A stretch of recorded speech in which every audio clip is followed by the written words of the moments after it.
morning, my student of Form 2. You are most welcome again for the session of biology, special in the topic of nutrition. Before closing the school, we are just looking on the nutrition, especially the nutrition in animal. We saw the meaning of nutrition when we are just looking at the nutrition in animal. But today, I'm just welcoming you to learn about the nutrition, especially in plant. Now, when we talk about nutrition in plant, here we say that always all plants undergo all life process as animal, although plants differ from animals in some cases. For example, animals are heterotrophs, as how we saw in the nutrition in animals. We discussed about the heterotrophy. This means these animals depend food from other organisms, while plants are autotrophs, which means that they make their own food. Plants make their own food by process which is known as photosynthesis. Always plants make their own food by the process known as photosynthesis. Now, always plants, as other organisms, requires nutrition. Now, nutrients which are required by the plants, they are required as how they are required in the way that they are chemical elements. Now, chemical elements are important for plants' growth. These elements are divided into two major groups, which means the first group is known as a non-mineral elements, and the second group is mineral elements. Now, when we talk about non-mineral elements, we mean that these are found in the air and water. They include carbon element, which is indicated by capital C, hydrogen element, which is indicated by capital H, and oxygen. Now, when we come to the mineral elements, we say that these are found in the soil dissolved in water. These are found in the soil dissolved in water. Plants absorb these mineral nutrients from the soil through their roots. Plants absorb these nutrients from the soil through their roots. Now, mineral elements are divided into two categories or into two types. There are those elements which are required in large amount and those elements which are required in small amount. Now, in that category, we have two kinds of mineral elements. The first one is micro elements, and the second one is micro element. Now, when we start looking the macro element, we say that macro elements are needed by plants in large amount. Macro elements are needed by plants in large amount. They include phosphorus, potassium, nitrogen, sulfur, magnesium, and calcium. These are macro elements which are required in large amount. includes phosphorus, potassium, nitrogen, sulfur, magnesium, and calcium. Now, when you come to the second group, which is known as microelement, or in other words, we call them trace element. We say that these elements are needed by plants for growth in small amount. These elements are needed by plants growth in small amount. They include boron, copper, iron, chlorine, magnesium, and zinc. They include boron, copper, iron, chlorine, manganese, and zinc.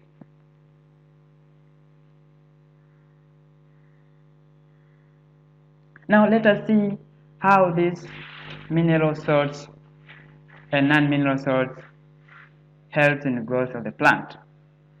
Let us see how these mineral salts and non-mineral salts are used in growth plants.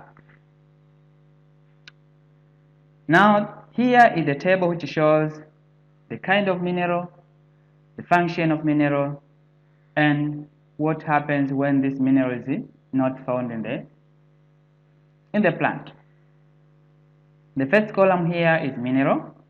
The second one is the function of mineral. And the third column here is the signs of deficiency. It means that when you see a certain sign on the plant, it means it indicates there is insufficient of that kind of element. Now, when you start by looking on the phosphorus, the first element, this is macro element, is how we have seen in the category of the elements which are required by the plant. Now, the function of phosphorus is just it helps the plants, especially in germination of seed. Now, germination of the seed requires the presence of phosphorus. The second function of phosphorus in plants is just it used in production of flowers and fruits. And the third function of phosphorus, we say that it promotes root growth. Phosphorus helps the seed to germinate, or germination of seed. The second one, production of flower and fruits. And the third function of phosphorus is just to promote root growth. Now, what happens when this phosphorus is not found in the plant?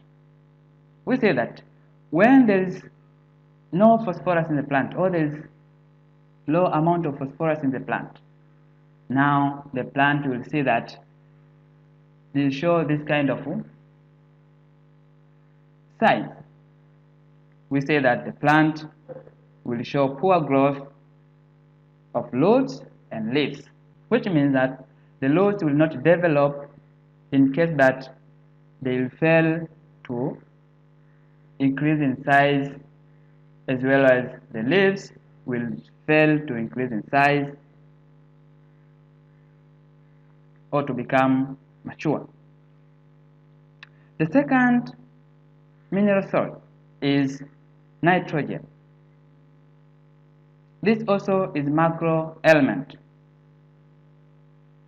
Now, what the function of this nitrogen in plant? We say that nitrogen helps in the formation of chlorophyll, as we know that the chlorophyll is a green pigment which is used for photosynthesis.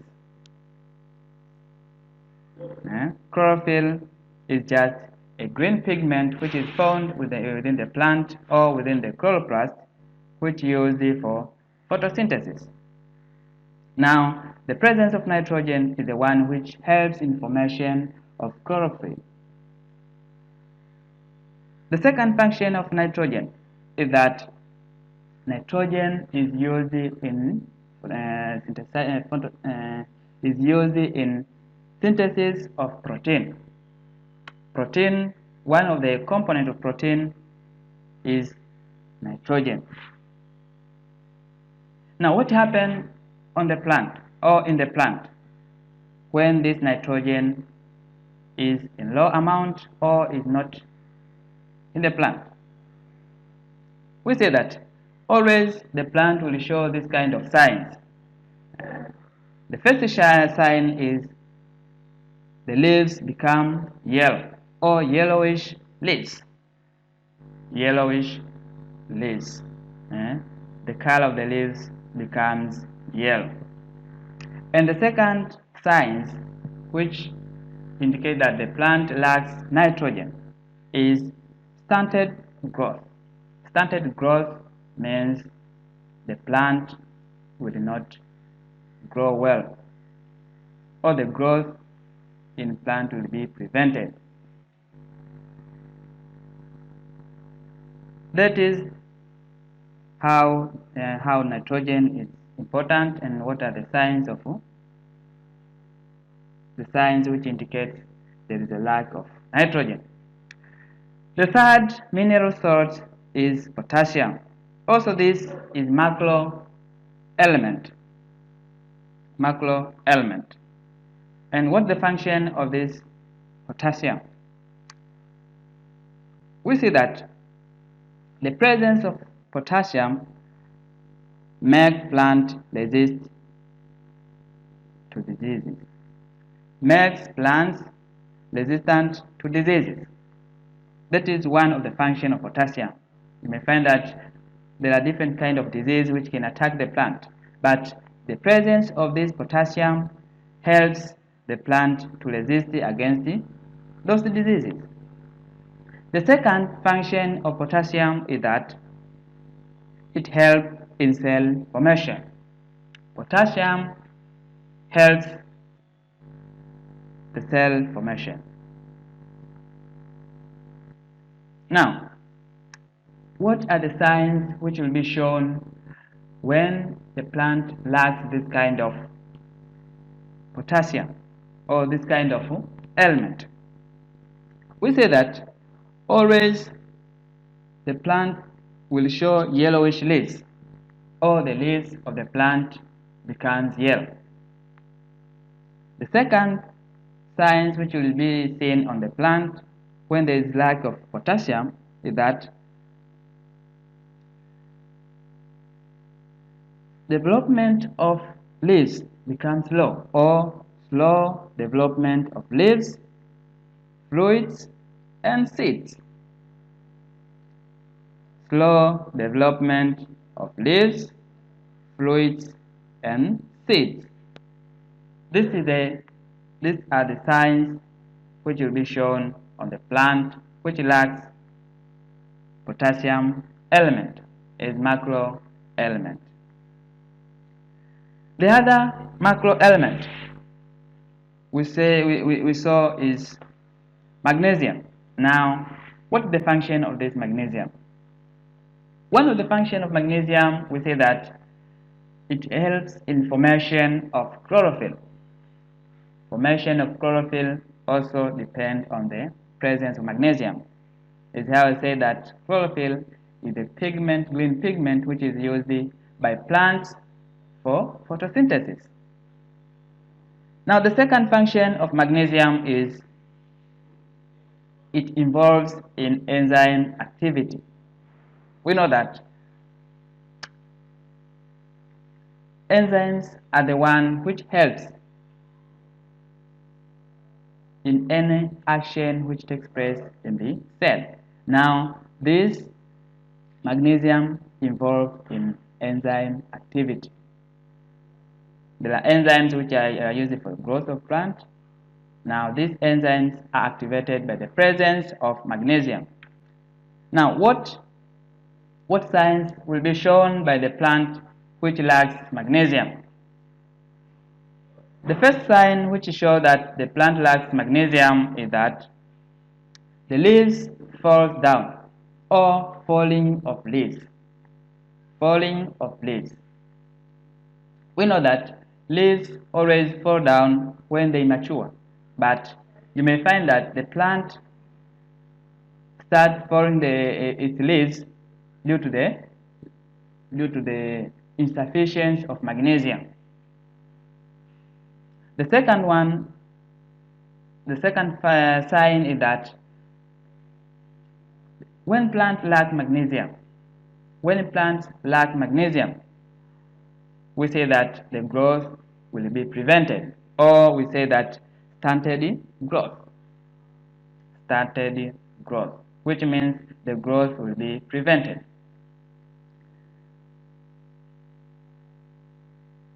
The other macro element is calcium.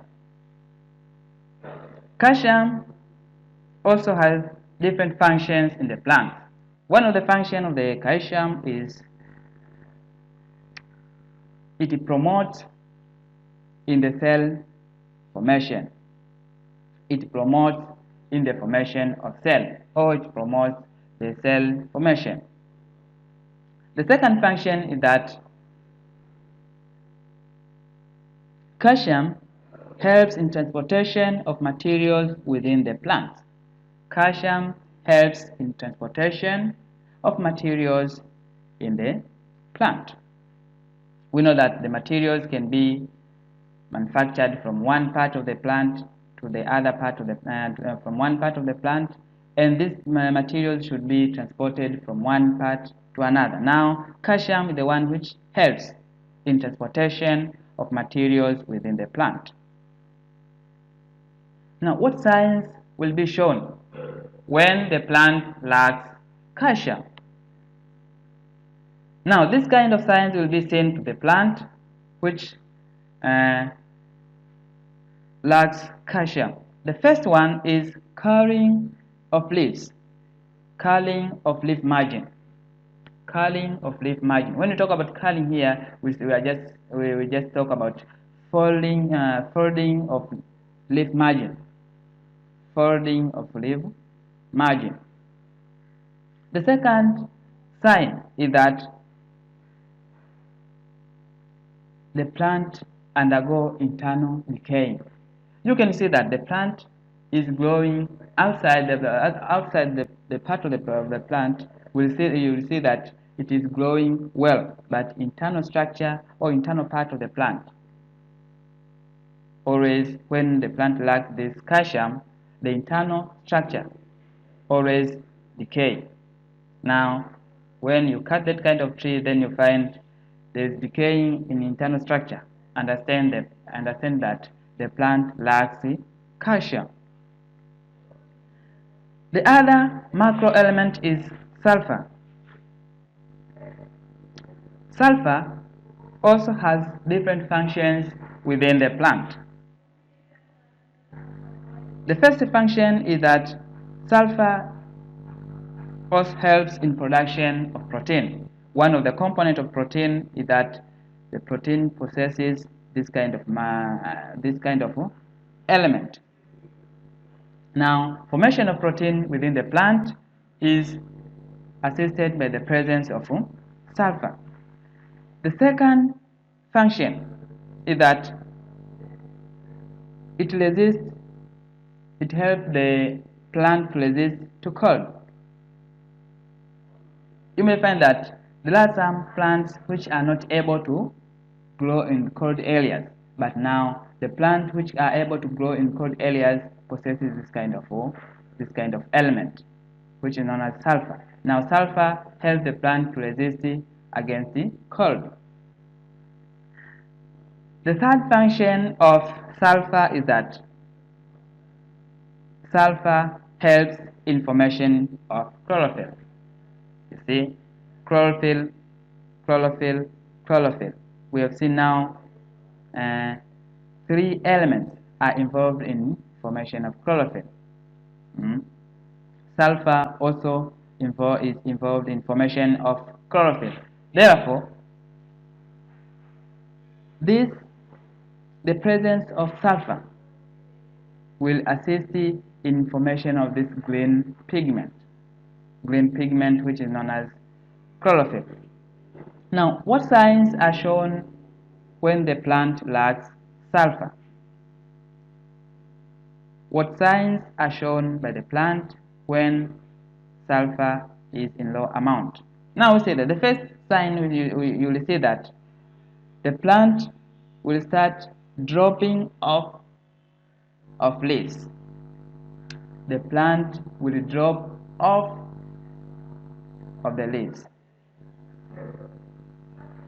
The same applied that falling of leaves in a plant. Falling of leaves in plants. Apart from that, sulfur, when the plant lacks sulfur, you will see that small leaves that roll up. The formation of leaves which are formed when there is low amount of sulfur, they will be formed while they are rolled up. Unfolding of leaves will fail. Now these leaves will remain unfolded, which means they will be rolled up. The third signs which will be seen on plant which lacks sulfur is that the growth of the plant will be lowered or slowed growth. Slowed growth. These are the signs which will be seen when the plant lacks this sulfur element.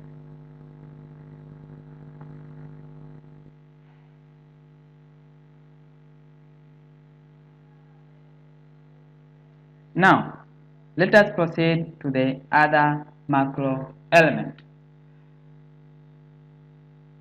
The other element which is required by the plant in small amount is iron.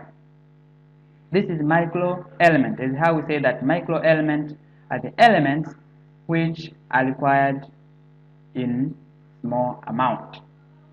Now, what are the functions of iron in plant? Always, iron is used in formation of chlorophyll. Also, iron assists in formation of chlorophyll. Chlorophyll, we say that chlorophyll is a green pigment which is used for photosynthesis. The other function of iron in plant is that iron helps the plant to transport the oxygen, or we say that transportation of oxygen is assisted by the presence of iron. These are the functions of the iron. Okay? I hope we are together.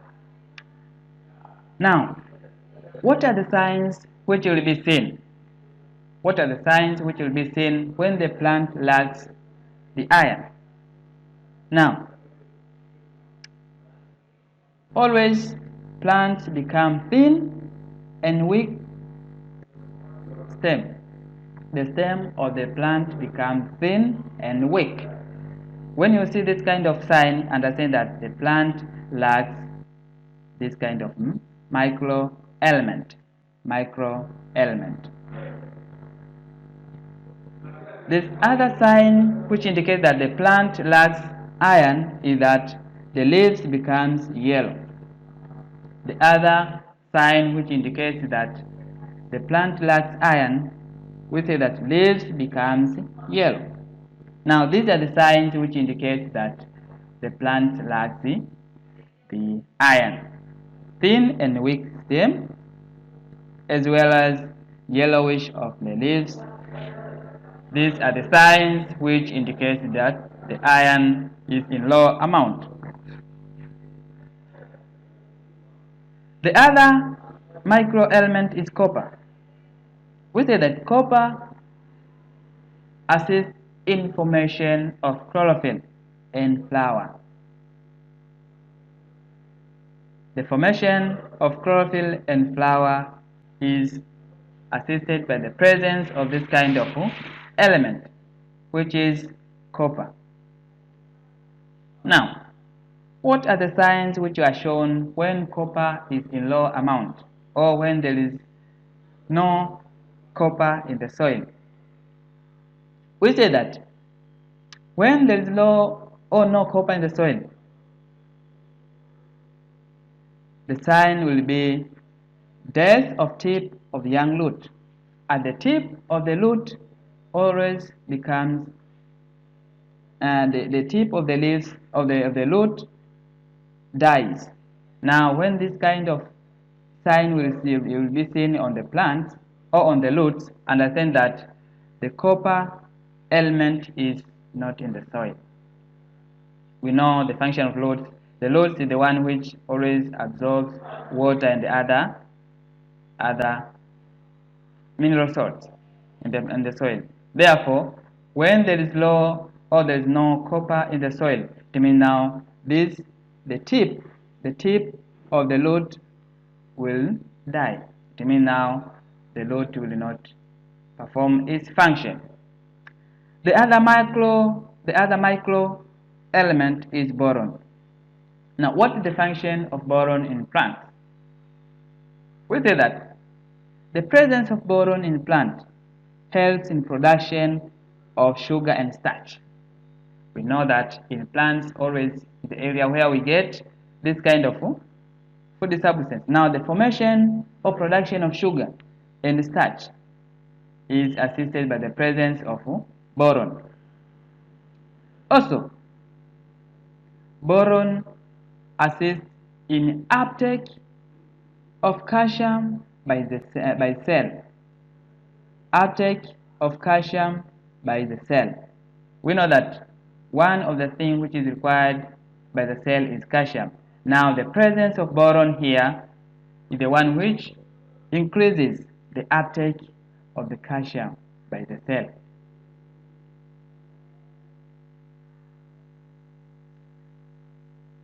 What are the signs which will be seen when the plant lacks boron?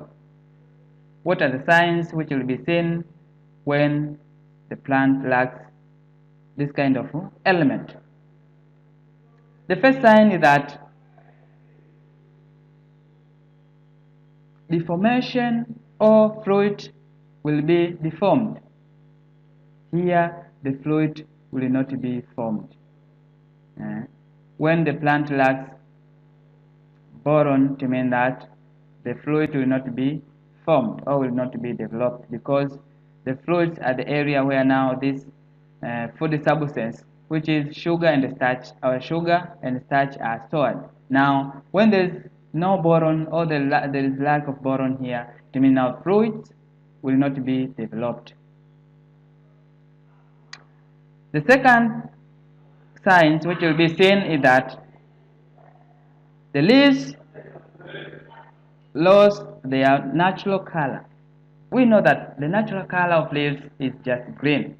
Now, when the boron will not be there, you will see that the leaves loses their natural color, which is green color.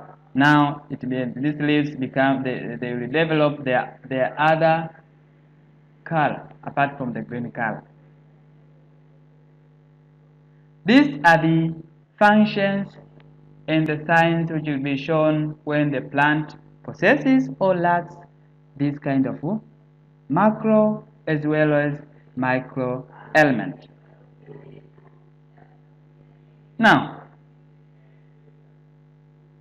let us go direct to the process which we saw that the plant do manufacture their own food by the process of photosynthesis. Now, let us go direct to this process which is known as photosynthesis. Now, when we talk about photosynthesis, what do we mean? When we talk about photosynthesis here, we mean that it's the process by which green plants make their own food using carbon dioxide, water, and sunlight. It's the process by which green plants make their own food using carbon dioxide, water, and sunlight. The process of photosynthesis always occurs in green part of the plant's main leaves. This green part, I have told you that green part is just the chlorophyll, green pigment. I can leave you with this question. Say that why photosynthesis in plants must occur in the leaves? Why photosynthesis in plants mostly occur in the leaves? We shall see how this photosynthesis takes place in leaves. Now, before answering our question, we say that the leaves contain or possesses a certain structure which facilitates in the process of photosynthesis. Now, what is the structure of the leaves? Let us see the structure of the leaf. By the way, what is a leaf? A leaf is the main organ where photosynthesis takes place. The leaf is the main organ where photosynthesis takes place. The leaf is divided into two parts. We have the external structure and internal structure. We have internal structure and external structure. Now, let us see the internal and external structure of the leaf, how it is adapted. Let's start looking on the external structure, the external appearance, physical appearance of the leaf. We say that the external structure is composed of different kinds of parts. The first part is known as the tip. The tip. This is the end part of the leaf. It is narrowly in structure. Very narrow. It is narrowed in the structure. The second part is lamina. Lamina or blade. Lamina or blade. This is the surface. The surface of the leaf. Just the surface of the leaf. And it contains the green color. This green color indicates that there is the presence of the green pigment which is known as chlorophyll. And at this part is the area now where photosynthesis takes place in the lamina. We have the leaf margin, this margin here. This margin marks the end part of the leaf. It marks the end part of the leaf. Just a boundary of the leaf. Boundary of the leaf. Now, apart from the leaf margin, we have midrib. This midrib.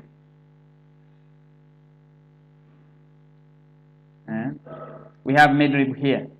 Now, apart from midrib, we have lateral veins. Lateral veins. Apart from lateral veins, the other structure is petiole. The first part of the leaf from the branch. First part of the leaf from the branch. We have stipules. We have stipules. These are small leaves like a structure. These are small leaves like a structure which are formed after the petiole. Are found after the petiole. And the last part we have stem. Stem is the area now where the leaf is attached. The area where the leaf is attached. Now these are the structures which are present in the leaf. But the main one, we have almost 4 parts. Let's see these parts which are very important in photosynthesis. The table here indicates that the part and its function. Part and its function. When we start by petiole, the first part, this one here, the petiole, this part here. Now petiole is the one which attaches a leaf in position. Is the one which attaches the leaf in position. Now what is the function of this? We say that it keeps the lamina in position to absorb maximum amount of sunlight. One of the things which you saw that photosynthesis, we say that photosynthesis is the process whereby the green plant manufacture their own food by using water, carbon dioxide, and sunlight. Now, this petiole is the one which keeps the lamina in position to absorb maximum amount of sunlight. The second part of the external structure of the leaf is lamina or leaf blade. We say that this is a thin, flattened part of the leaf. Thin, flattened of the part of the leaf. Now, what's the function of this lamina? Lamina allows maximum absorption of water and carbon dioxide. Thinness of this lamina allows maximum absorption of water and carbon dioxide. The second part, the third part is midrib. Midrib is the central part of the leaf. This one here, midrib. This which is indicated in blue in color. Blue in color. This part is known as midrib. Now, what's the function of midrib? We say that it's the central part of the leaf. Also, it contains xylem and phloem. It contains xylem and phloem. Now, what are the functions of this? Xylem and phloem. Always, these are the ones which are used to transport materials within the plant, especially water, mineral salts, and food substance. Water and mineral salts from the soil, and food substance which are manufactured now on the area where the food is manufactured.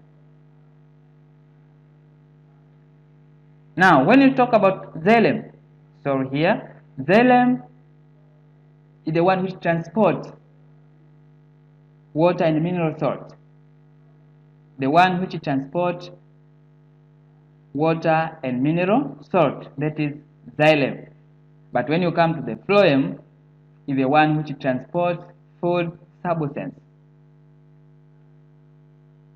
Xylem transports water and mineral salt from the soil, but phloem is the one which transports food substance. Apart from that, we have the vein. This which is indicated in red in color. Lateral veins. Now, what is the function of this, or what is the vein? We say that they are blanched. These are the parts which are blanched off from midrib. They are blanched off from midrib. Now, what is the function of this? Veins are there just for transportation of water, food, and mineral salts, which means that now in the vein also there are these xylem and phloem. We find xylem and phloem which transport water, food, and mineral salt. These are the parts of the external structure of the leaf and their function. Okay, let's proceed on the internal structure. Now, the internal structure of the leaf is composed with a certain structure which facilitates the process to take place.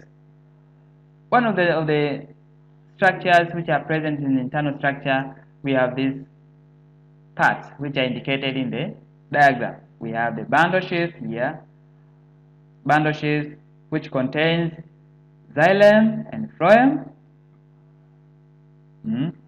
We have the upper part of the leaf, which is known as the addaxio epidermis. Addaxio, or in other name, is known as upper epidermis. Upper epidermis or addaxio epidermis. The second part from the upper or addaxio epidermis, we find the pellicid. Pellicid mesophyll. This is the second part of the internal structure. Now, from pellicid mesophyll, we find sponge mesophyll. Now, sponge mesophyll contains some gaps. These gaps are known as air cavity. Air cavity. Now, in the sponge mesophyll, in the area now where we find this bundle sheath, which contains xylem and phloem. We shall see what are the functions of this pellicid mesophyll, air cavity, sponge mesophyll, this xylem and phloem, and the part which falls from the sponge mesophyll is substomatal cavity. Substomatal cavity. From substomatal cavity, we find something known as stomata. We find something known as stomata. Now, stomata is the area now where we find what? We find stoma. Stoma is the gap where the air enters in the leaf. It's a pore which allows the air to enter in the gap in the leaf. Now, the lower part is known as addaxio epidermis. The upper part we say that the addaxio epidermis, while the lower part here is addaxio epidermis. These are the parts which are found in the internal structure of the leaf. Now let us see how they perform their function. When we start by looking at the cuticle or the upper part of the leaf, cuticle or the upper part of the leaf, we say this is the thin transparent layer of the leaf, very thin transparent layer of the leaf. This part here, this part here, this part, the green part, this is known as the cuticle. Cuticle. This is the thin transparent layer of the leaf. Now, what's the function of this cuticle?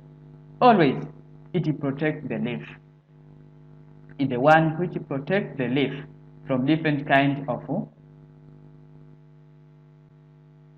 damages. Different kinds of damages. Now, apart from that, it's the one which prevents the excessive water loss. We know that always the plant do lose water in form of transpiration, but the one which can prevent the excessive loss of water is this cuticle.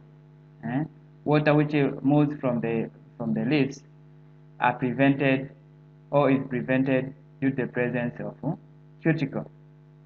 The other function of cuticle is that it allows sunlight to penetrate inside the leaf. Why? Because this one is very transparent layer. Now it allows sunlight to penetrate inside the leaf. The second part is upper epidermis or addaxio epidermis. Upper epidermis or addaxio epidermis.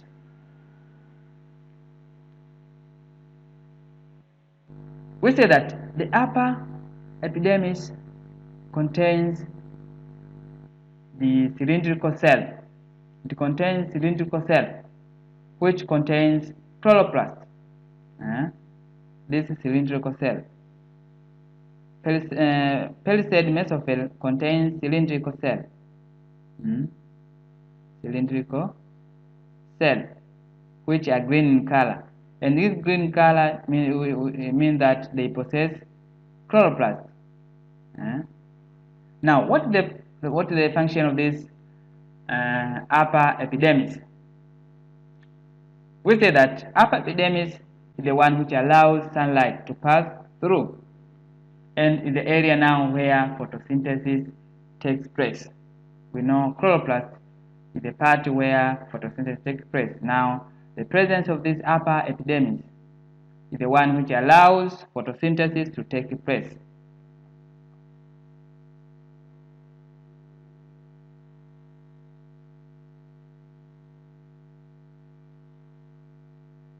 Apart from that, we have palisade mesophyll. We have palisade mesophyll. Sorry, please. Here, upper epidermis, this is the upper layer after the cuticle. Upper layer which is found after the cuticle. And this is the one which allows sunlight to pass through. But we have the third part which is known as palisade mesophyll. It's the one which contains, it's the one which contains this palisade. The cuticle, the adductal epidermis or upper epidermis is this part here. But this part which I showed you is known as what? Palisade mesophyll. Is the one which contains cylindrical cell. Is the one which contains cylindrical cell, and they are densely packed together. They are densely packed together. There is no gaps within this series. There is no gaps within this series. They are packed. They are cylindrical and packed together. Now, what's the function of this palisade mesophyll? Always are the one which carry out photosynthesis, not in the adductal epidermis. In adductal epidermis, there is no process of photosynthesis, but the process of photosynthesis is present in palisade mesophyll, where we find this kind of cylindrical cells, which are green in color. Now, are the one which carry out photosynthesis. The second part, or the other part of the internal leaf, is sponge mesophyll. Sponge mesophyll contains cells which are loosely packed. It means now within these cells there are some gaps. These gaps, they are loosely packed. You cannot compare with a package which is seen in the palisade mesophyll. Now, in sponge mesophyll, there are some gaps. Now, the cells which are found in the sponge mesophyll are loosely packed. They contain few chloroplasts. This series, they contain few chloroplasts. That's why even the color of this sponge mesophyll is quite different from the palisade mesophyll. Palisade mesophyll here, you see that the green color is present, but in sponge mesophyll, somehow green color is lost, or it is in low amount, which means only few chloroplasts are found in these parts. Now, what's the function of this sponge mesophyll? Sponge mesophyll are there just to carry out photosynthesis. And the second function of this sponge mesophyll are the one which provide space which allows its diffusion of materials. These gates which are present in this sponge mesophyll are the one which allows spaces where the materials to be transported from the leaf.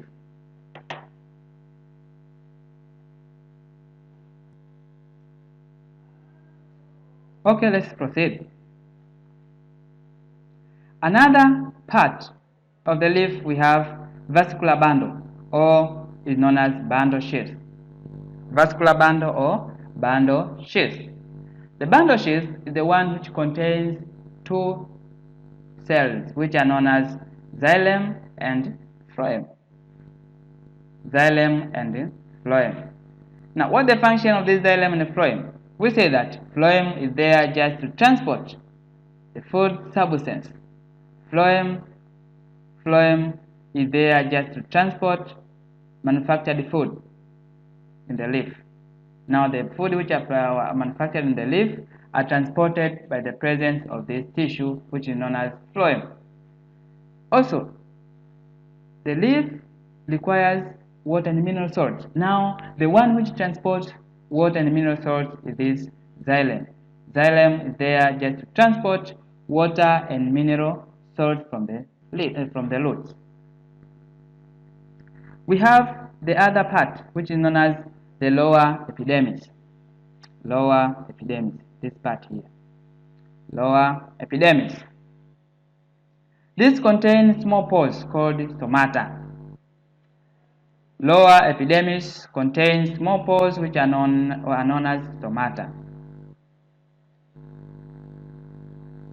Stomata is a single, but plural are known as stoma.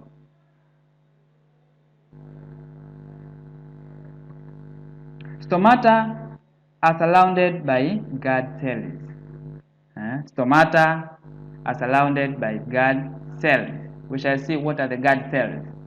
Now, what are the functions of this stomata? Stomata allows diffusion of gases in and out. We know the gases which are required by the plant. We know the gases which are required by the plant. Carbon dioxide is required by the plant, and oxygen also is required by the plant. Now, these are the gases which can diffuse through stomata.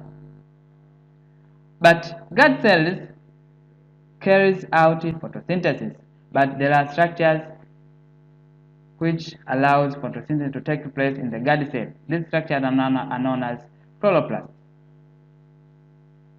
Now, let us see how the leaves are adapted, or the adaptation of the leaves. Now, when we talk about adaptation here, we mean that the structures which make sure that, which allows, or which help the leaf to perform this function of manufacturing its own food.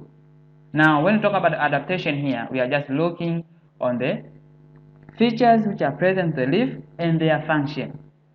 Adaptation are the features which are found on the leaf and their function. Now, we say that one of the adaptation of the leaf, we say that most of the leaves have broad lamina, to ensure maximum absorption of sunlight. You may find that the leaves of the plant are well broadened. Now, broadening of these leaves allows or ensures maximum absorption of sunlight. The second structure is that the presence of chloroplasts in the palisade mesophyll. The presence of chloroplasts in the palisade mesophyll here. This presence of this green pigment, chloroplast, in the palisade mesophyll is the one which assists photosynthesis to take place. Now, presence of many chloroplasts in the palisade mesophyll assists for photosynthesis. The other adaptation that the presence of sponge mesophyll are loosely packed, which provide surface area for gaseous exchange. These spaces are the one which provide area for gaseous exchange. Here we mean that gaseous exchange, we look on the gases which can diffuse in and which can diffuse out. Gases which can diffuse in and which can diffuse out. The other adaptation that the presence of vein and midrib ensures adequate supply of water, mineral salts, and food. We see that veins contains xylem and phloem. Also, midrib contains xylem and phloem. We say that xylem is there just for transporting of water and mineral salts, and phloem is the one which transports food substance which are manufactured. The other adaptation is that leaf contain cuticle and epidermis. Cuticle and epidermis. Now, what the function of this? We say that cuticle and epidermis are very transparent, which helps penetration of sunlight. This adaptation that the presence of cuticle and epidermis are very transparent, which helps penetration of sunlight. The other adaptation is that the presence of stomata, which allows easy diffusion of carbon dioxide and oxygen in and out of the leaf. We know that carbon dioxide is the one which is required during photosynthesis. Now, when photosynthesis takes place, actually the result will be oxygen. Now, this oxygen is the one which will be taken out when photosynthesis is carried out. But carbon dioxide will be taken in. Now, this is stomata, the presence of stomata allows easily diffusion of carbon dioxide and oxygen in and out of the leaf. This is the structure of the guard cell. This is the structure of the guard cell. We say that guard cell contain also chloroplast. Chloroplast. This facilitates the process of photosynthesis. Now, at the middle part of the guard cell, there is the presence of stoma. This is the singular. This is the area now where gases leaves or enters the leaf. The area where gases leaves or enters the leaf.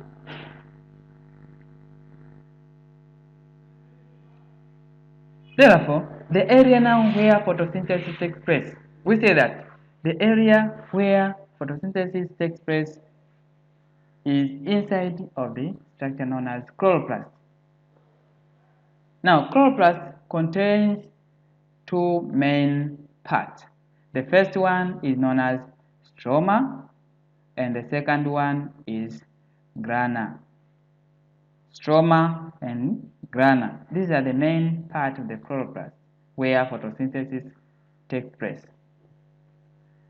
Stroma is gel-like structure, consists of water and enzymes. This is the one which acts like a cytoplasm in the animal or plant cell. But now in the chloroplast, that is a cytoplasm, we call it stroma.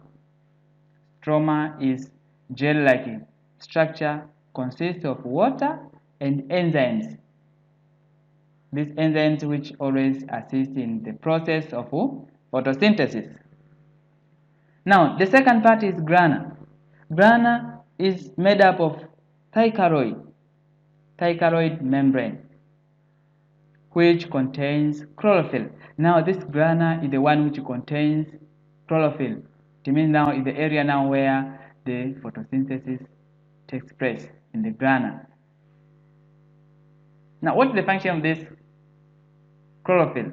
The chlorophyll is there just to trap the sunlight, because chlorophyll is a green pigment. Now, the function of this pigment is just to trap the sunlight. This is the structure of the chloroplast. It contains two membranes, the outer membrane and the inner membrane. Now, apart from that, we have this grana. Granum, the singular, but plural are known as grana. This one is granum, but this, when they combine together, they form something known as grana. We have this stroma, gel-like material which is made up of water and enzymes. This one, cytoplasm material-like. Apart from that, we have the lumen. Lumen, the inner part. Lumen, just the gap between one granum and another is known as lumen. Is known as lumen. Okay, this is the structure of the chloroplast. This is the structure of the chloroplast. But you can see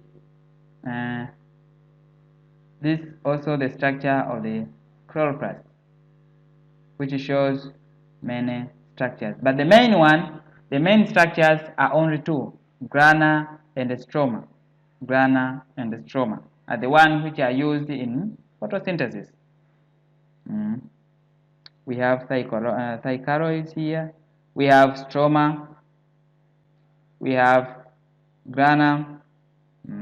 We have lamella.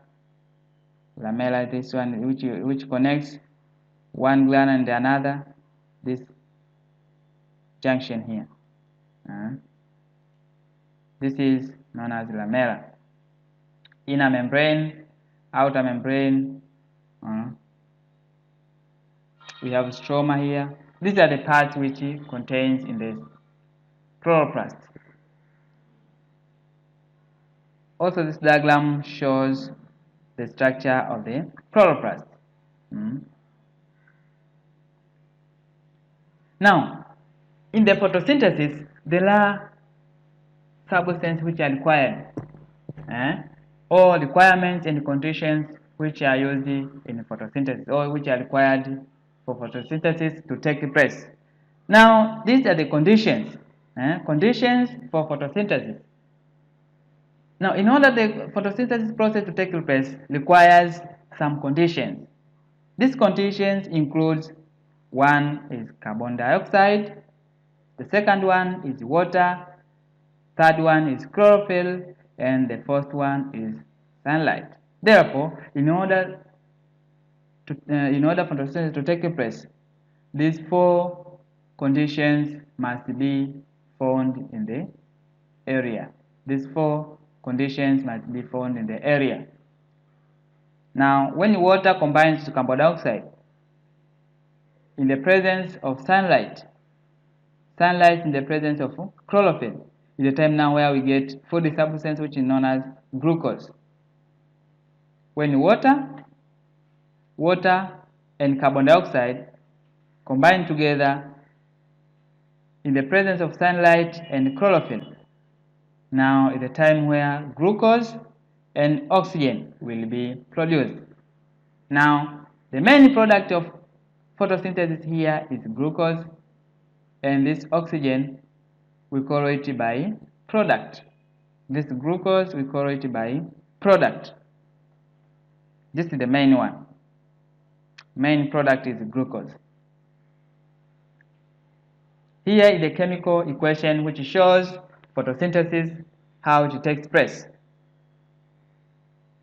We have carbon dioxide gas here.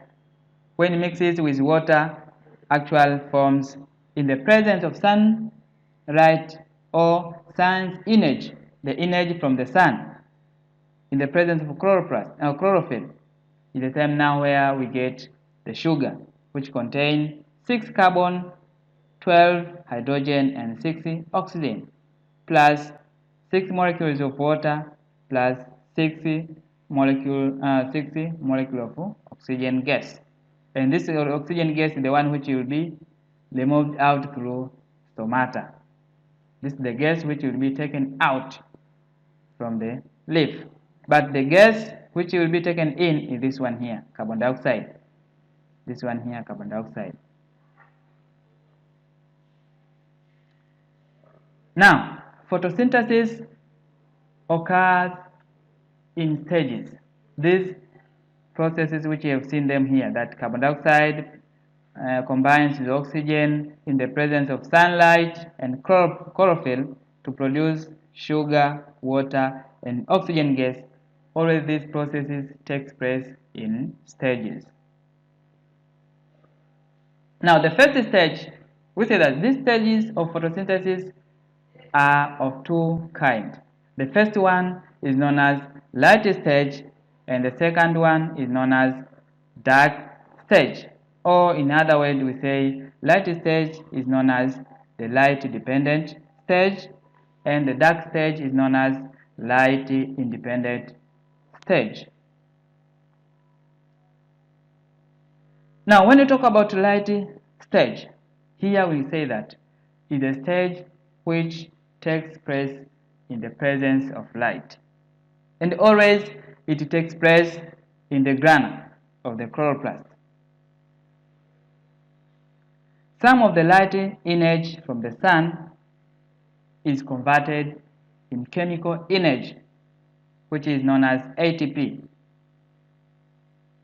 And this ATP will be used during dark stage. But the other energy will cause the split out of water, which is known as photolysis. Now, when you talk about photolysis here, we mean that this is the process of splitting of water molecule into hydrogen ions and oxygen. And this oxygen is the one which will be taken out from the leaf.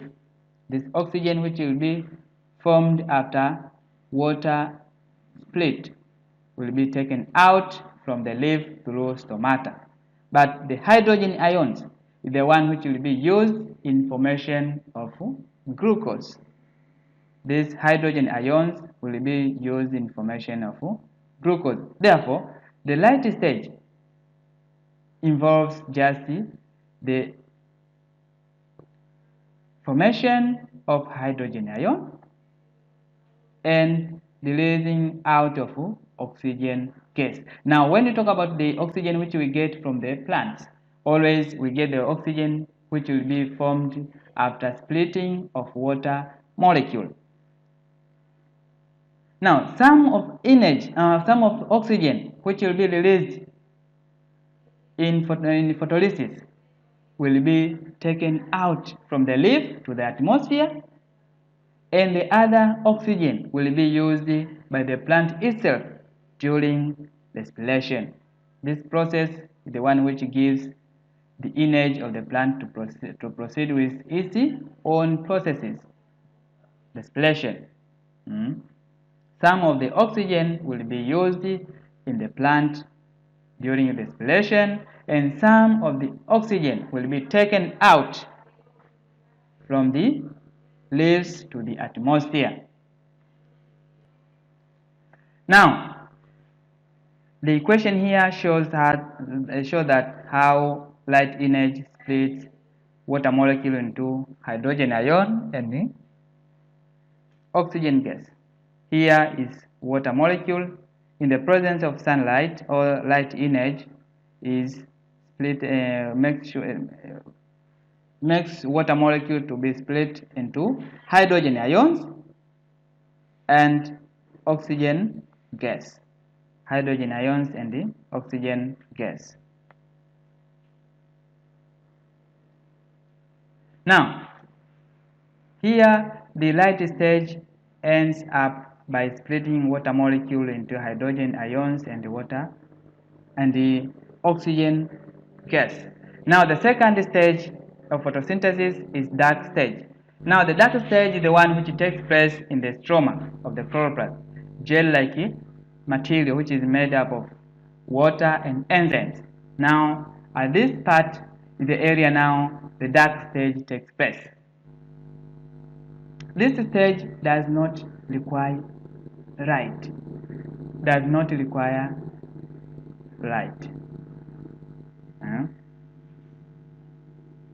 Now, during that stage, carbon dioxide from the atmosphere combines with hydrogen ions from the light stage to form glucose.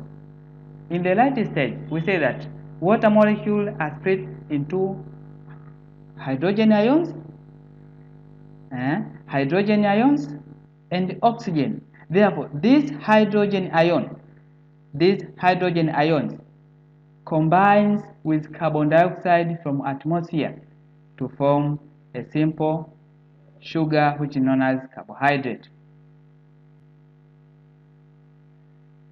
This carbon dioxide combined with hydrogen ion to form a simplest form of carbohydrate known as glucose.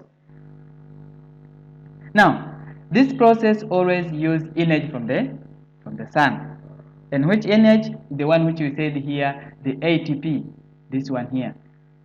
Chemical energy, which is known as ATP. Now this ATP, the one which assists in combining of carbon dioxide and hydrogen ion from the light stage.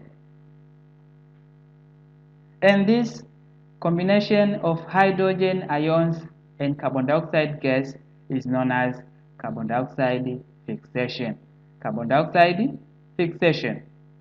Now is a process whereby carbon dioxide from the atmosphere combines with hydrogen ion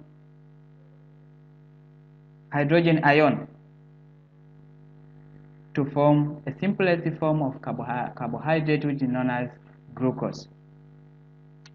Carbon dioxide fixation is process of combining together carbon dioxide and hydrogen ion to form a simple form of carbohydrate which is known as glucose. This is how process takes place. This is the chemical equation. Here hydrogen ion combined with carbon dioxide from the atmosphere to form this kind of simplest form of carbohydrate which is known as glucose. Simplest form of carbohydrate plus water. Now this is the summary which shows how photosynthesis takes place. This is the summary which shows how photosynthesis takes place. Here we have the sunlight. We have sunlight here. Now sunlight produces or provides sun rays, and this one comes to the leaf which contains the chlorophyll. Now in the chlorophyll there is the presence of water.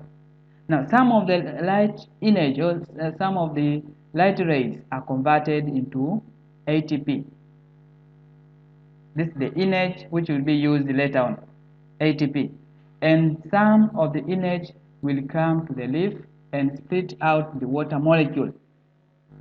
Now this water molecule will be split into hydrogen ion and oxygen gas. Some of this will be used during respiration, and some of this will be taken out from the leaf to the atmosphere. Now here hydrogen ions comes into stroma, gel-like material, to combine with this carbon dioxide from the atmosphere to form glucose and water molecule. This stage is known as dark stage. The combination of carbon dioxide and hydrogen ions in the stroma is known as the dark stage. When they combine together, they form glucose and water molecule. This is the way how photosynthesis takes place in the plants, especially in the leaf. This is how photosynthesis takes place in the leaf or in the plant. Now, what are the importance of photosynthesis? We have seen the stages, we have seen the process, the whole process of photosynthesis. Now let us see how now plants benefit from photosynthesis, or how other organisms benefit from photosynthesis. We say that one of the importance of photosynthesis is that photosynthesis produces food for plants as well as in some other animals.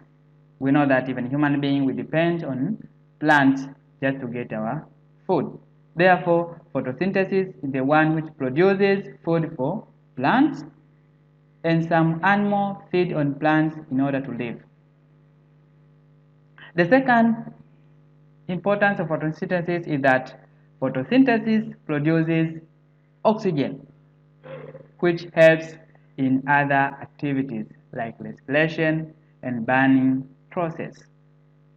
Burning process. Burning is just a process which involves combustion of materials in the presence of oxygen. Now, oxygen is used in other organisms or in other activities like respiration.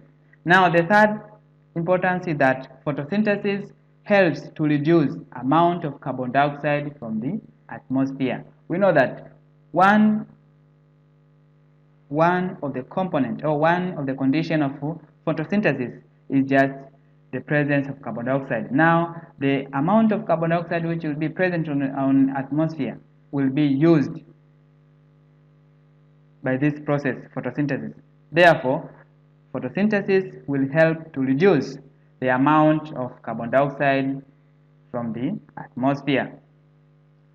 The other importance is that photosynthesis converts light energy from the sun into chemical energy.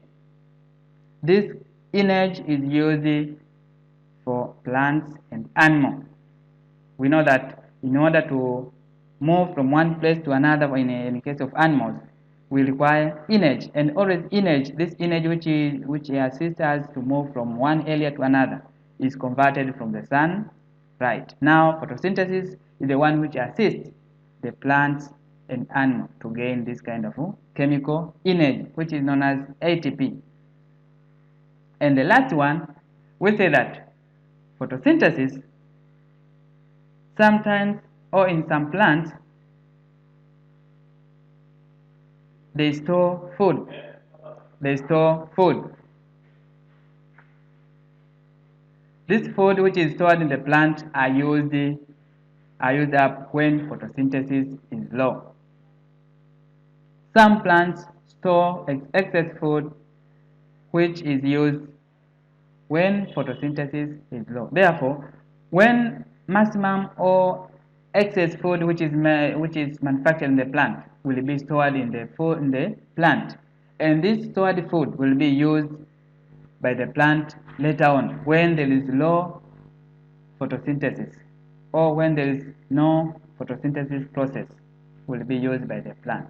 Now, these are the importance of the photosynthesis in plant as well as in human being or in other organisms. Now, where these plants do store their food? Now, plants store their food in different organs. Now, let us see what are these storage organs in plants. The first storage organ, we say that the plant can store food in bulbs. Now, what is bulb? We say that a bulb is an underground storage organ formed from plant stem and leaves. Underground storage organ formed from plant stem or leaves. Now we see that some leaves can develop a structure which can help in storage of food, and there are some stem which can be developed and form a storage part. Example of the organ parts which are used for storage in plants, we have this onion. The onion always store food in bulbs, especially in leaves. The leaves of an onion is adapted in such a way that those food material which are manufactured in the leaf are stored in the leaves of the onion or of an onion. You may find also there are other plants store their foods in stems. They store food in their stems. But one of the examples of the bulb organ is an onion. The second storage organ of the plant or storage part of the plant is known as tuber. is known as tuber. We say that tuber is a fresh storage organ formed from either stem or roots. You see that a stem can develop and make the area where food can be stored, or roots. The root also can be developed in such a way that food materials can be stored. Best examples of these plants which can store food in roots, we have sweet potato. Sweet potato. These are roots. Now these roots are developed in such a way that they are able to store excess food which are manufactured in the leaves. We have Irish potato, this one here. The Irish potato also is able to store food. These are the roots, but the stem is enlarged to allow storage of food substance. The third is comb part. We say that in underground food storage formed from plant stem. Now the stem can be developed in such a way that the food material which are manufactured in the leaf can come and can be transported in the stem and can be stored in this part. Now this is the stem. Example of this kind of plant which can store food in comb is yams and cocoyams. Yams and cocoyams. These are examples of the plants which can store their food in stems. The other part, the storage part, is known as rhizomes. Rhizomes. Now when you talk about rhizome here, we mean that just a swollen stem bearing roots and leaves which grow horizontally on the surface or just below the surface. You may find that this part, the stem and leaves, the stem which bears roots, some roots, you will see that there are some roots on this stem. Now this stem develops either below or on the surface of the ground, and this development of the stem or the growth of the stem goes horizontally. Now one of the best example which shows the storage of food in rhizome, we have the ginger. Ginger is the one which shows the storage organ which is known as rhizome.